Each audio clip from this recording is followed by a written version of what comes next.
Arrêtez de planifier votre vie selon ce que les autres font, selon ce que les autres vous dictent. Mais planifiez votre vie selon le potentiel de Dieu qui est en vous. C'est pourquoi il est important et nécessaire pour tout enfant de Dieu de savoir qui tu es.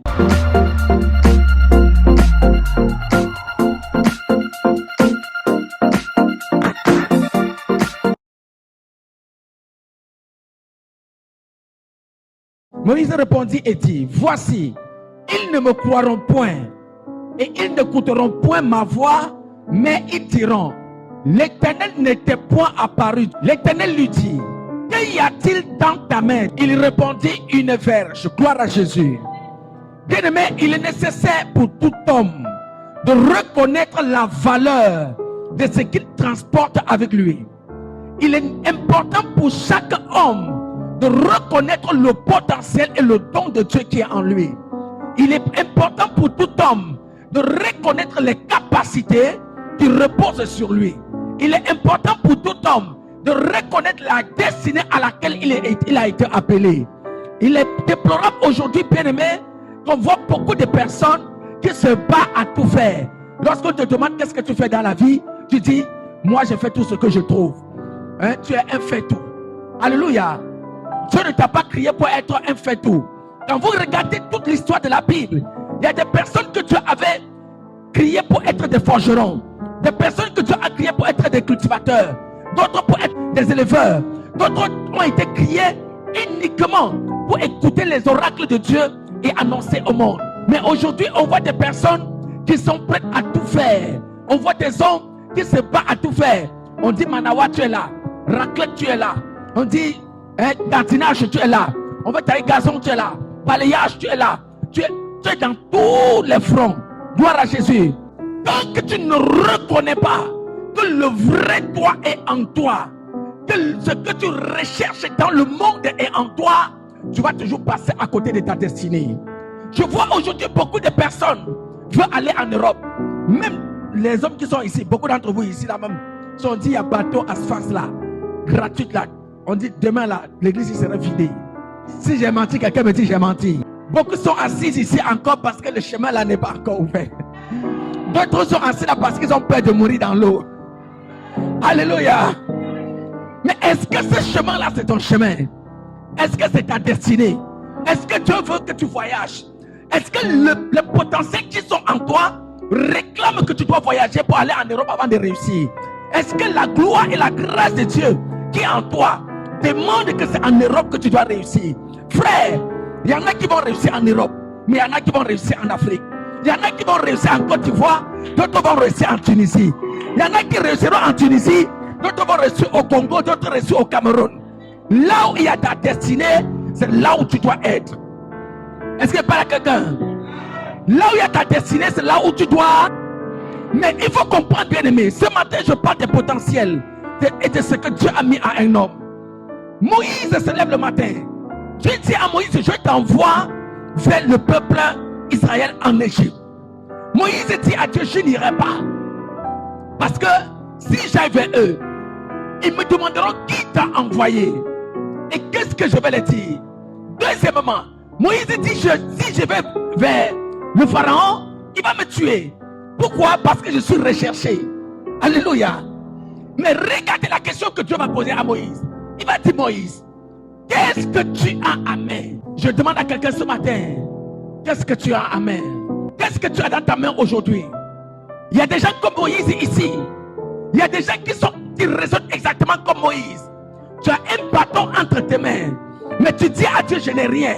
Tu as un bâton entre tes mains, mais tu ne connais pas la valeur du bâton qui est dans le creux de tes mains. Moïse avait un bâton qui pouvait le servir à pouvoir accomplir tous les desseins de Dieu, à accomplir la volonté et le potentiel qui était en lui. Mais Moïse ignorait ce qu'il possédait en lui. Moïse transportait le bâton de toute une destinée, la destinée de toute une nation, pour être berger derrière les moutons. Comme beaucoup d'entre vous ici, vous transportez la destinée de toute une famille pour aller tirer la raclette. Vous transportez la destinée de toute une famille pour aller garder bébé, pour être ménagère, pour aller, je ne sais pas pour faire quoi. Alors, tout simplement Parce que tu ne connais pas ce qui est en toi. Moïse, qu'est-ce que tu as dans ta main? Un bâton dans le cœur de mes mains. Juste un bâton. Il ne connaît même pas la valeur de ce qu'il a. Frères et sœurs dans le Seigneur, tu peux être ministre, c'est pas ministre de culture, ministre des affaires sociales, ministre de. Mais tant que toi-même tu n'as pas compris qu'il y a en toi les capacités pour être dans un ministère, tu n'entreras jamais dans ce ministère. Tu peux être assis ici avec les capacités d'être un mentor, mais tant que tu n'as pas compris que tu es un mentor, tu seras toujours un follower. Alléluia. Le monde aujourd'hui a besoin des entrepreneurs que des ouvriers. Mais beaucoup d'entre vous aujourd'hui cherchent à travailler pour qu'on les paye, cherchent à être salariés. Pendant ce temps, le monde a besoin des entrepreneurs. Le monde a besoin des mentors et non des followers. Regardez dans les réseaux sociaux.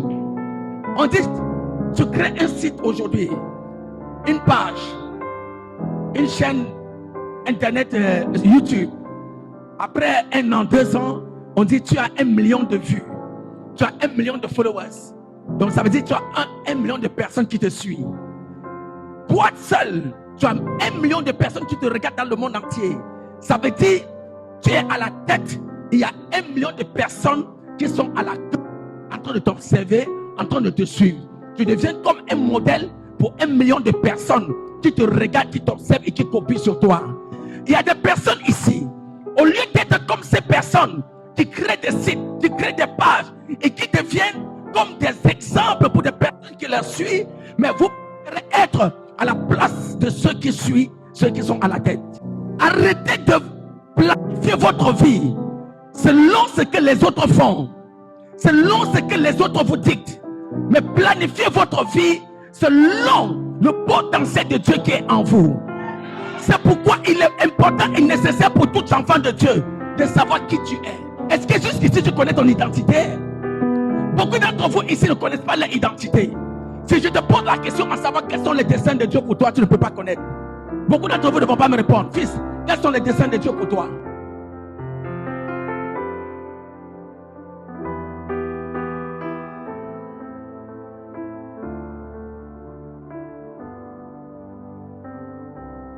On acclame pour lui.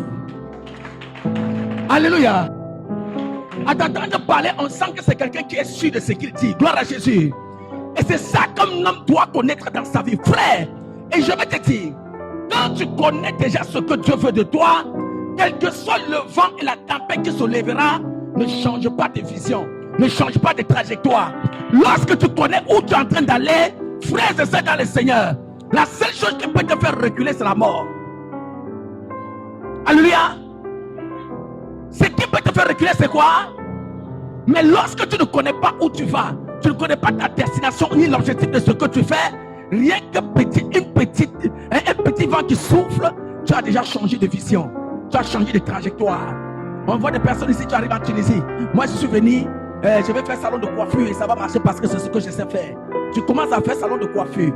2 jours après, les clients ne viennent pas. Tantôt ils viennent, tantôt ils ne viennent pas. Au lieu de persévérer, au lieu d'améliorer, au lieu d'improviser pour être des challenges et des défis du terrain, tu abandonnes le salon de coiffure, tu cours aussi pour aller faire raclette parce qu'à la fin du mois on va te payer aussi 500. Tu as déjà, je suis venu ce matin dire à quelqu'un, il y a un potentiel en toi.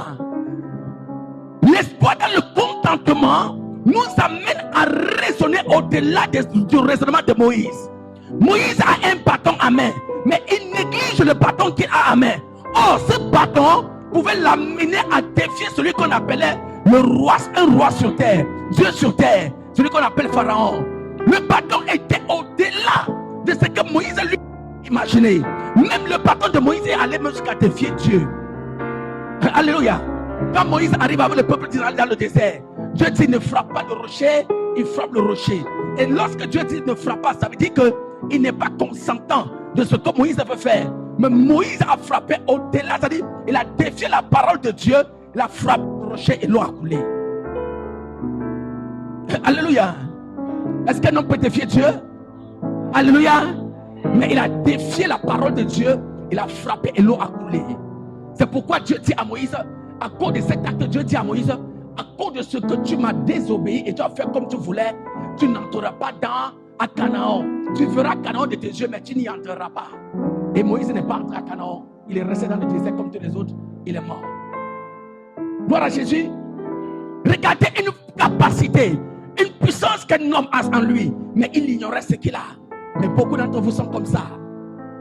Vous courez, comme ça dit, on dit le monde court pour aller en Europe. Vous aussi, vous voulez aller en Europe. On dit tout le monde va pas à gauche. Vous aussi, vous voulez suivre pour aller à gauche. Est-ce que ce qui est en toi demande que tu ailles, que tu sois là-bas? L'espoir dans le contentement demande que le qui est entre l'écran de tes mains commence quelque chose avec le prêt qui est dans tes mains. Commence à fonder quelque chose. Commence à bâtir quelque chose. Ça me fait mal de voir des personnes qui dépensent des millions chaque année pour aller mourir dans l'eau. Vous savez combien de personnes meurent dans l'eau chaque année? Des centaines de personnes meurent là-bas chaque année. Et vous savez combien ils dépensent pour aller mourir? 4000 dinars, 4500 dinars, 5000 dinars chaque année pour aller mourir dans l'eau. Frère, 5000, c'est déjà 1 million de francs CFA. 1 million de francs CFA, qu'est-ce que tu ne peux pas faire? C'est déjà le fondement d'une grande entreprise. C'est le fondement d'une grande société. Même OIM, ACR fait des programmes chaque année où ils financent des petits entrepreneurs à 5000 dinars. Et ces entrepreneurs, qui deviennent plus tard des grandes entreprises. Mais vous prenez ces 5000 dinars pour aller mourir dans l'eau. Prenez ces 5000 dinars pour aller payer votre mort. Frère, la richesse que tu cherches en Europe, tu peux la trouver ici sur place. Tu peux la trouver ici sur place. Est-ce que je parle à quelqu'un? Tous tes grands projets, toutes tes grandes destinées commencent toujours par quelque part. Tout ce que vous voyez grand aujourd'hui a été un jour petit. De même, regardez, quand un enfant naît, toi quand tu étais petit, tu étais bébé, ta maman te portait dans son sein. Et plus tu grandissais, tu as commencé à marquer les pas. Tu marchais torse nu. Toute ta nudité était dehors, tu t'en foutais. Après, lorsque tu devenais conscient, tu as compris qu'il faut t'habiller. Et après, tu faisais toutes les choses comme tu voulais. Tu vivais selon les conséquences de tes actes. Et plus tu grandissais, tu as compris que tu peux prévenir des choses avant de le faire. C'est-à-dire, tu peux réfléchir avant de poser des actes. Et plus tu grandissais, aujourd'hui tu es devenu un homme. Mais quand tu fais le rétro de ton passé, tu vas voir qu'après 30 ans, tu as toute une connaissance que tu as acquis depuis ta naissance jusqu'à maintenant. Il en est même pour une société. Une société doit naître petit. Un projet doit naître petit. Et plus le temps passe, tu vas rencontrer des difficultés. Tu vas rencontrer des circonstances sur le chemin de ton projet. Mais plus tu persévères, plus tu grandis. Plus tu persévères, plus tu t'élèves. Plus tu persévères, plus tu vas réussir. Frères et sœurs dans le Seigneur, prends tes 4000 dinars, tes 5000 dinars, que tu vas aller mourir dans l'eau là. Viens entreprendre. Arrêtez d'aller mourir dans l'eau chaque année à groupe et vous payez votre mort pour argent. Moïse a fui de l'Égypte. Il a un bâton à la main. Jétro lui a donné un bâton pour perdre le brebis. Mais le bâton que Jétro donne à Moïse, c'est pour aller délivrer le peuple d'Israël de la main de Pharaon, de l'esclavage et de la captivité. Mais Moïse n'a pas la connaissance de ce qu'il a entre ses mains. Tes 5000 dinars là, tu n'as pas la valeur, tu ne connais pas la valeur de tes 5000 dinars là. Tu ne connais pas la valeur de tes 4500 dinars que tu vas aller donner aux Camorassiens là. Si tu connaissais la valeur, frère, tu prendras soin. Laisse-toi dans le contentement. Contente-toi de ce que tu as. Commence à poser des fondements. Pose une brique aujourd'hui. Demain, tu poseras une seconde. Le lendemain, tu poseras une troisième. Avant 1 an, tu verras que tu as 365 briques. Tu t'as mis un brique au sol aujourd'hui. Demain, tu poses un autre. Ainsi de suite, en 1 an, tu verras 365 briques. Une maison est bâtie. Mais vous voulez vous lever le matin, hein, une maison qui est déjà, hein, vous voulez faire comme Jay-Z, vous voulez faire comme Rihanna, vous voulez faire comme DJ Drogba. Frère, DJ Drogba, ce n'est pas toi. Il est star du football, mais toi tu es star dans la maçonnerie. Il est star du football, mais tu es star dans l'architecture. Il est star du football, mais toi tu es star dans l'aviation. Il est star du football, mais tu es star dans le commerce. Fais ce que tu veux que tu fasses. Tout le monde ne peut pas être DJ Drogba. Tout le monde ne peut pas être Samuel et ton fils. tu es ce que tu es un modèle. Moïse, qu'est-ce que tu as en main? Juste un bâton. Juste un bâton. Et regardez, Dieu va dire à Moïse, jette le bâton au sol. Il jette son bâton au sol. Quand le bâton devient le serpent, Moïse, le gars jette le bâton au sol. Le bâton devient serpent. Donc il ne sait même pas que son bâton là pouvait devenir serpent. De 5000 dinars là peut devenir un immeuble. De 5000 dinars là peut te bâtir une nation.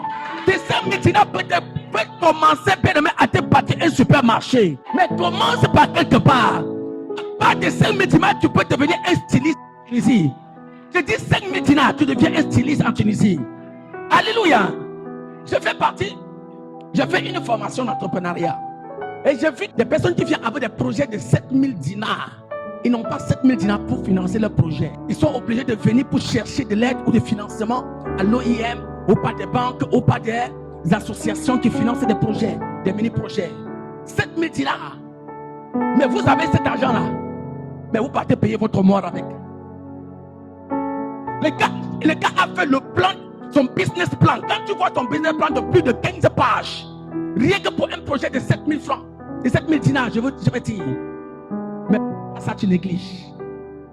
Frère, écoutez-moi. Je parle aux hommes surtout. Ce que vous avez dans votre poche, l'espoir dans le contentement, vous demande de commencer quelque part. Regarde au fond de toi, il y a un potentiel. Parmi vous ici, il y a des forgerons. Parmi vous ici, les forgerons qui sont ici, tu peux forger ici en Tunisie et être international. Tu peux forger ici en Tunisie et être connu de tous. D'ailleurs même, c'est l'un des métiers les plus demandés en Tunisie. Parmi vous ici, il y a des architectes. Tu peux créer ton petit bureau ici en Tunisie, un petit office où toi, tu dois faire toute l'architecture de Tunisie. Mais commence quelque part. Commence. L'espoir dans le contentement, commence quelque part. Je parle surtout aux hommes. Commencez quelque part. Et les femmes ne sont pas exclues. On ne peut pas dire que ce sont les hommes qui font la propane. Je parle à la jeunesse tout là en général. Commence quelque part. Et c'est pas quelqu'un. Arrêtez de courir seulement derrière la raclette. La raclette que tu cours là, que tu es parti tirer là. Après avoir tiré la raclette 2-3 jours, elle va te donner 5000 dinars. Prends maintenant les 5000 dinars. Commence ce que tu fasses. Si tu veux être le meilleur tireur de raclette ou tireuse de raclette, il faut que tu travailles chez Kaisaï. Tu vas pas dire amen. Mais tirer la raclette peut aussi être un métier pour quelqu'un. Les techniciens de surface, c'est ça? Il y a les techniciens de surface ici, non? J'ai dit ceux qui sont de nature, ceux que Dieu a créés pour être techniciens de surface. Mais attends, vous ne savez pas que la ménagère du président est véhiculée? Vous savez pas que la ménagère du président a des sociétés, même en dehors de son travail? Et c'est ça, c'est le fait qu'elle travaille à la du président là. Elle a créé d'autres sociétés en dehors de son ménage. Donc être ménagère, ce n'est pas une malédiction, c'est aussi un bonheur. C'est pourquoi sois le meilleur dans tout ce que tu fais. Tu as décidé d'être tireuse ou tireur de ta raclette, sois le meilleur. Sois meilleur dans tout ce que tu fais. Mais sauf dans le vol. C'est un voleur ici, on va t'attraper demain. Bien-aimé dans le Seigneur, lisons le verset 4. L'Éternel dit à Moïse, étends ta main, et le diamant redevient. Il est bien de noter que certaines choses sont devenues viles. Lorsque je ne pas d'être vile, certaines choses sont devenues inutiles dans ta vie, tout simplement parce que tu en as décidé ainsi. Pourquoi?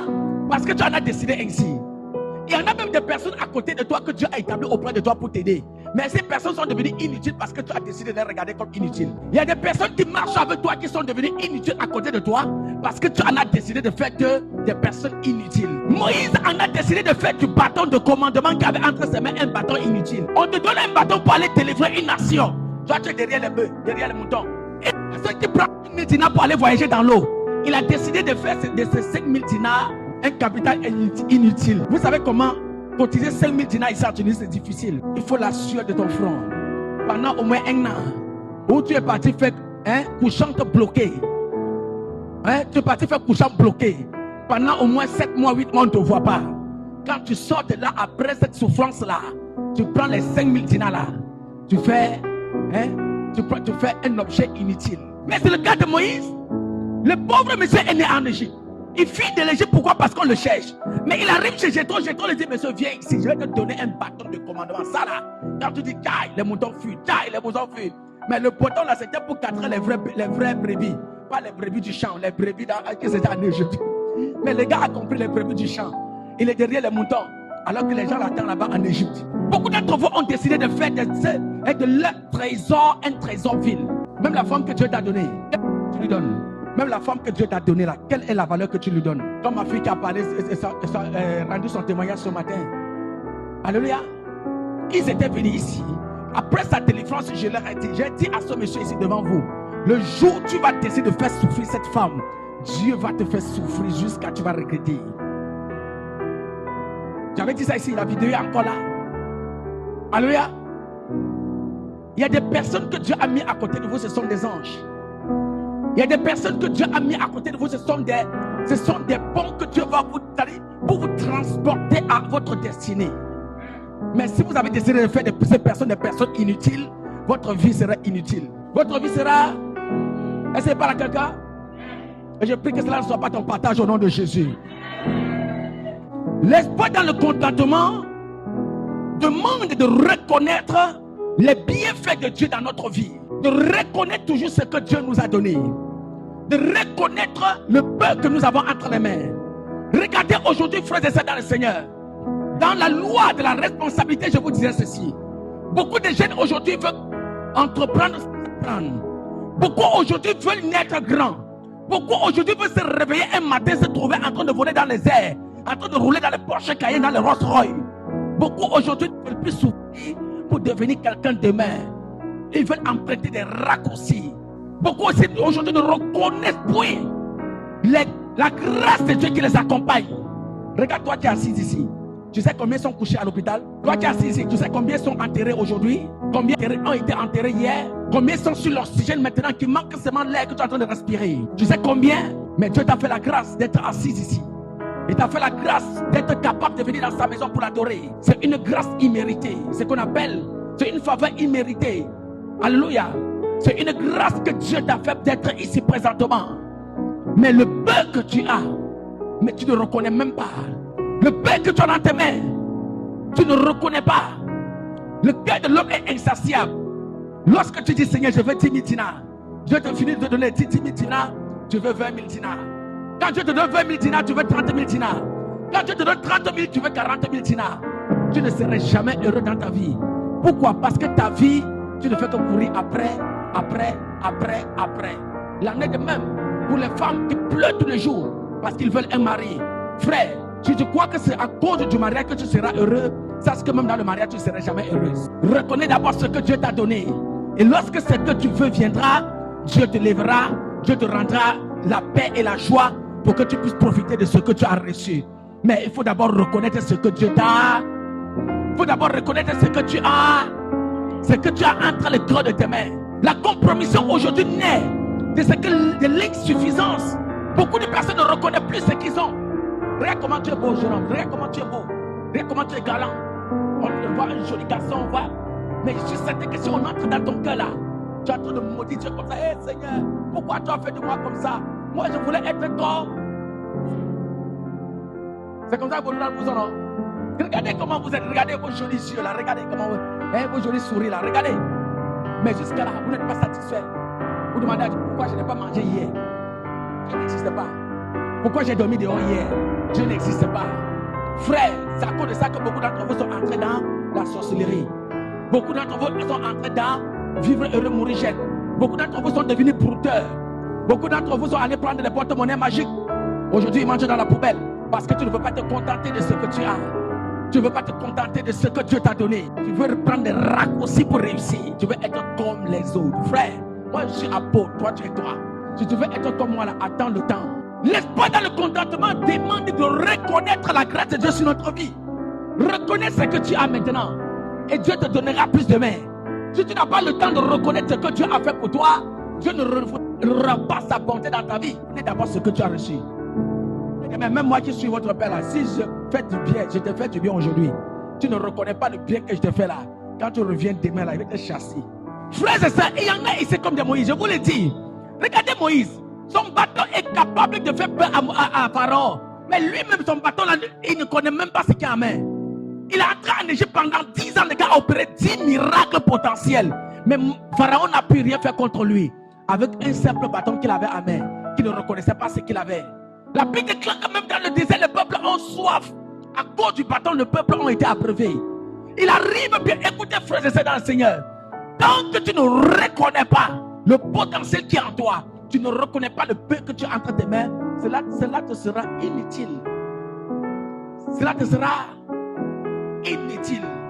Commence à reconnaître ce que tu as. Commence à reconnaître le potentiel de Dieu qui est en toi. Il y en a des gens ici comme Paul, mais qui ignorent encore les destinées. Paul n'était pas persécuté d'homme, mais Paul était un homme à qui Dieu avait oint. Pour quand il passe seulement, son ombre va guérir sa sueur peut guérir des malades, ressusciter des morts. Pierre, son ombre pouvait guérir des personnes qui étaient malades. Mais Pierre, des poissons. Il y a des gens ici comme Pierre. Il y a des gens ici comme Paul. Il y a des gens ici comme Daniel, comme David. Gloire à Jésus.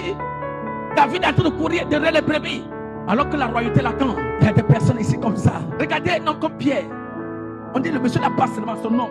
Si son nom là t'a touché, le démon qui est en train de sortir directement. L'ombre qui est au sol là, le démon sort. Mais les gars de péché sont là-bas. Donc pour toi là, peut-être ce sont tes yeux. Pour l'autre ce sont ses oreilles. Peut-être l'autre ce sont ses mains. L'autre ce sont ses pieds. L'autre ce sont sa pensée. L'autre ce sont son cerveau. L'autre c'est son cœur. Raisonnement. À chacun de vous, il y a quelque chose de fort. Il y a quelque chose de puissant. Mais il faut connaître ce que Dieu t'a donné. Il faut connaître la gloire de Dieu qui est sur ta vie. Il faut connaître le potentiel de Dieu que tu transportes. Connaître le don de Dieu que tu transportes. C'est ça qui va faire de toi un homme. C'est ça qui va faire de toi un distingué. Frères et sœurs dans le Seigneur. Et je prie que dans cette église, Dieu suscite des hommes comme Paul. Dieu suscite des hommes comme Pierre. Dieu suscite des hommes comme Moïse. Je prie qu'à partir de ce jour, oui, il y en a des Pierre ici, il y a des Paul ici qui sont assis, qui m'écoutent. Il y a des personnes parmi vous qui me regardent ici, là. Vous avez d'autres choses dans la tête. Et pourtant, ton nombre peut être malade. Mais à cause de ce que tu ne reconnais pas ton nom, lui aussi te regarde. Tant que Moïse n'a pas reconnu son bâton le regarde. Tant que tu n'as pas reconnu qui est ton nombre ne peut pas guérir. Alléluia. Est-ce que vous savez ça? Un jour, j'ai dit à Dieu, je n'ai pas de force pour prêcher. C'était un culte de délivrance le jeudi. Seigneur, que mon nombre aujourd'hui chasse tous les démons qui viendront à l'église aujourd'hui. Alléluia. J'ai fini de prêcher. On a commencé à déclarer. J'ai commencé seulement à actionner, à passer au milieu des gens. C'est moi seul qui savais ce que je faisais. Quand je traverse des personnes tombent. Je traverse des personnes et commencent à crier. J'ai fait seulement le tour de toute la salle. Je suis venu maintenant ici. J'ai demandé au commandant, on les a amenés ici. Alléluia. Tant que tu ne reconnais pas qui est ton nombre là, il ne va pas opérer. Il sera là, il va te regarder. Regardez, quand Moïse est arrivé devant la mer Rouge, il a fait quoi? Il a levé le bâton, non? Mais s'il ne reconnaissait pas son bâton, il devait lever le bâton. Il devait s'appuyer sur son bâton et dormir, regarder et dire, Seigneur, nous voici, on est en train de mourir ici. Seigneur, on va faire comment? Les Égyptiens vont nous tuer. Pendant que le résultat est entre le cœur de semer, il ne reconnaît pas ce qui est entre le cœur de semer. Beaucoup d'entre vous meurent de famine ici alors que le secret est dans ta poche. Au verset 5, cela dit l'Éternel, c'est là ce que tu feras afin qu'ils croient que le Dieu de leur père t'est apparu, le Dieu d'Abraham, le Dieu d'Isaac et le Dieu de Jacob. Frère, tu sais pourquoi beaucoup de personnes ne croient pas en toi? Tu sais pourquoi beaucoup de personnes te regardent comme une personne ordinaire? Tu sais pourquoi? Ils attendent un signe de toi. Dieu va dire à Moïse, c'est là ce que tu feras afin qu'ils sachent que le Dieu de leur père t'a apparu. Mais qu'est-ce que tu as fait pour que le monde sache qu'il y a un potentiel de Dieu en toi? Beaucoup d'entre vous, ils sont ici, transportent les grandes destinées. Vous transportez des grandes destinées dans votre vie. Mais jusqu'à présent, vous vivez comme des personnes ordinaires. On te regarde comme une personne ordinaire. Moïse, voici le signe. Moïse, voici le signe. C'est ce qui va amener le peuple à croire en toi. La Bible déclare la vie et la création attend d'elle avec un ardent désir, révélation des fils de Dieu. Il y a quelque chose au fond de ton cœur qui doit être révélé au monde. Et c'est ce que tu vas révéler au monde qui révélera ton identité. Mais tant que cela n'est pas révélé, les gens ne pourront pas te reconnaître tel que tu es. Quel est le signe? Il faut que tu nous montres le signe. Que tu montres que tu es capable. Il faut que tu montres le signe. Tu montres que tu es celui que tu crois être. C'est ça le Seigneur. Comme je l'ai dit au départ, le vrai toi est en toi. Le vrai toi n'est pas en Italie. Le vrai toi n'est pas en France. Le vrai toi n'est pas aux États-Unis. Mais le vrai toi est en... Ce n'est ni même dans ta patrie. Tu le transportes avec toi partout où tu vas. Gloire à Jésus. Tu le transportes partout où? Partout où? Si ce n'est pas le cas, comment quelqu'un peut-il me dire, je suis arrivé en Égypte, il est devenu gouverneur. Et la Bible déclare même, le roi a enlevé son agneau. L'agneau qui est le signe de la royauté, mettre dans sa main. C'est-à-dire, même sur Pharaon, Joseph avait autorité. Pas le signe de l'agneau qui était sur ta main. Un étranger. Frère, lorsque la gloire de Dieu est sur ta vie, partout où tu iras, tu la transporteras avec toi. Même dans la mer, tu la transporteras avec toi. Même dans le désert, les gens reconnaîtront qu'il y a quelque chose de glorieux en toi. Mais cependant, on attend ainsi. Tant que Moïse n'a pas prophétisé, on ne saura pas que Moïse est Moïse. Tant que Moïse n'a pas opéré des miracles, on ne saura pas que Moïse est Moïse. Tant que Élie n'a pas descendu le feu du ciel, on ne saura pas que Élie est Élie. Tant que Élisée n'a pas descendu le feu du ciel, fendre le Jourdain, on ne saura pas que Élisée est Élisée. C'est après avoir fendu le Jourdain que les fils des prophètes ont dit, voici l'esprit d'Élie repose sur Élisée. Quel est le signe que tu nous apportes? Quel est le signe? Tu passes ton temps à pleurer. Tu passes ton temps à te lamenter. Tu passes ton temps à te plaindre. Tu passes ton temps à vivre comme les autres. Alors qu'il y a quelque chose en toi. Même si les gens se plaignent, ne te plains pas. Les gens veulent abandonner, n'abandonne pas. Les gens veulent se retirer, continue. Les gens veulent abandonner, continue. Les gens te découragent, continue. Quel que soit ce que les gens te disent, continue. C'est la fin qui justifie les moyens. Je dis continue seulement. C'est la fin qui va justifier celui que tu es, frère. Est-ce qu'il parle à quelqu'un? C'est la fin qui justifie les... Vous savez, Moïse avait quelque chose de grand. Mais Moïse seul, si on l'avait laissé dans le désert avec les moutons, pendant 100 ans, Moïse ne devait jamais reconnaître ce qui était en lui. Il fallait quelqu'un pour lui révéler ce qu'il avait.